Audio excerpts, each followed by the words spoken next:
perspective on entrepreneurship. It is the pursuit of opportunity without regard to resources controlled. This is an important perspective. Entrepreneurship is not about the rich man or the person with the bigger bank account. It is about the person who can leverage resources, bootstrap, engage in guerrilla behavior, tap resources that other people don't see as resources. When we teach entrepreneurship today, and this is an important notion, think about what we are talking about, what we are really teaching. Historically, the focus has been on business basics, the mechanics of starting a venture. And so we teach a little marketing, we teach a little management, we teach a little finance, we teach a little economics. That's entrepreneurship. I don't think that's what entrepreneurship is about. I think that's what business schools teach. Entrepreneurship has emerged as a distinct discipline with a distinct content to it. And even more importantly, what we're trying to teach is not the mechanics of how to start a business. We're trying to teach a way of thinking and acting, the entrepreneurial mindset. Here, and this is a busy slide, I apologize for that, but I give you examples of what we mean when we talk about simply teaching the mechanics of how to start a venture.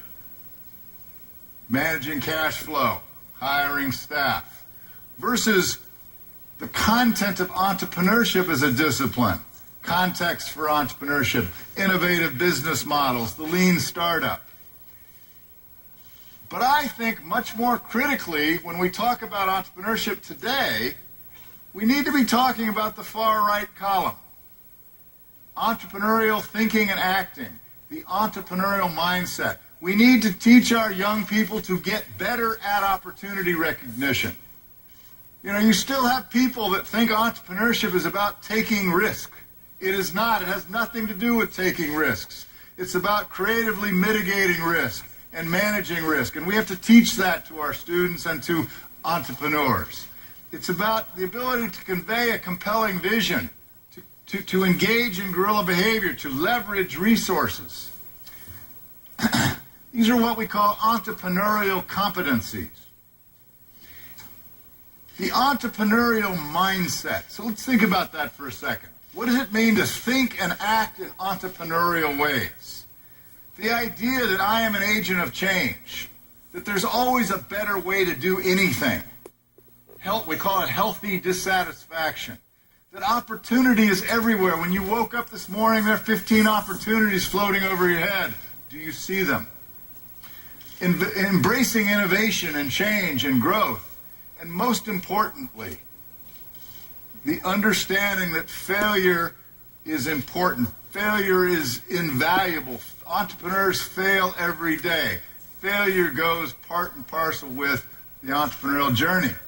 But also a behavior, a way of acting on opportunity, going for it. What's that Nike slogan? Just do it. Persevering. Entrepreneurs simply outlast all the opposition. Leveraging resources, acting in guerrilla ways, mitigating risks, adapting. What I'm trying to say is, as a mindset, from a professional standpoint, think about this idea. Not what does it mean to start a venture, what does it mean to pursue an entrepreneurial career, which may include starting ventures, corporate entrepreneuring inside large corporations, social entrepreneurship, entrepreneuring in the public sector, family business entrepreneurship, or even more importantly, what does it mean to talk about an entrepreneurial artist, an entrepreneurial engineer? But just as important is the need to bring this entrepreneurial mindset to your personal life, to your family, to how you pay for your children's education, to your community, how you create recycling programs in your community.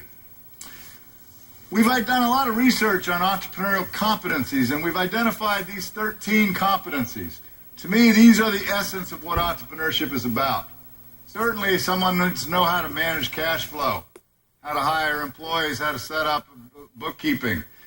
But at the end of the day, the entrepreneurial mindset is tied to competencies like these 13. To me, we have to go further, though. it's not simply entrepreneurship as a process or entrepreneurship as opportunity recognition and exploitation.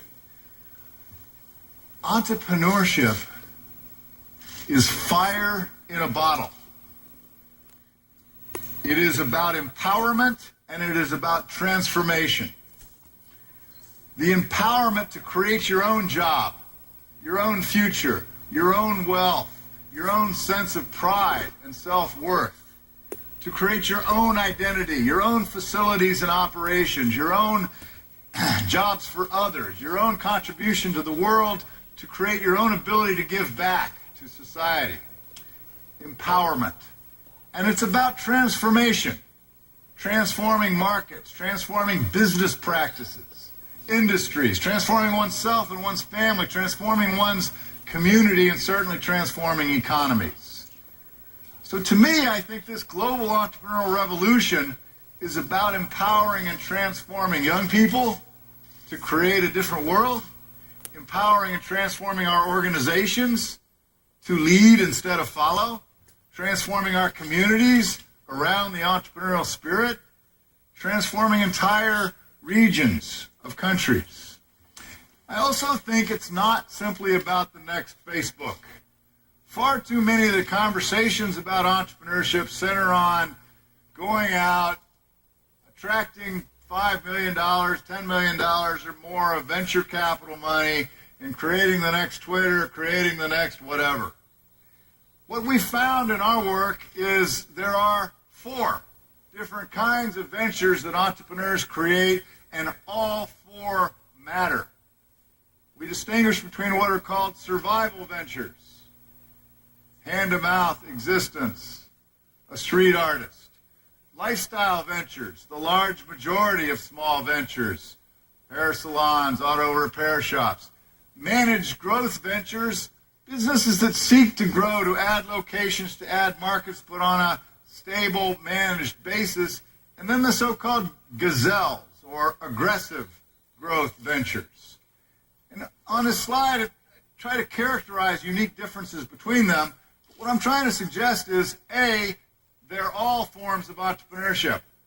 There are some who argue we just need to focus on these aggressive growth ventures, these gazelles creating the next Facebook.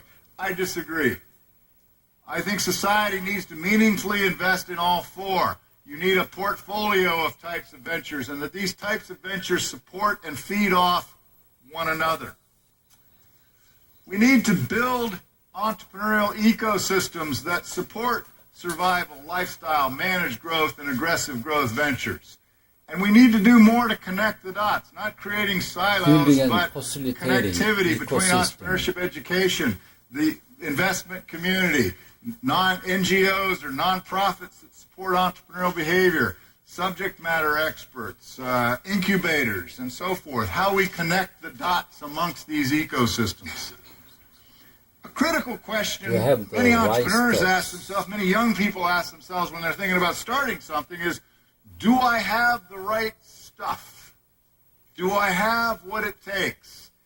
My message to you is, there is no right stuff. There's no checklist of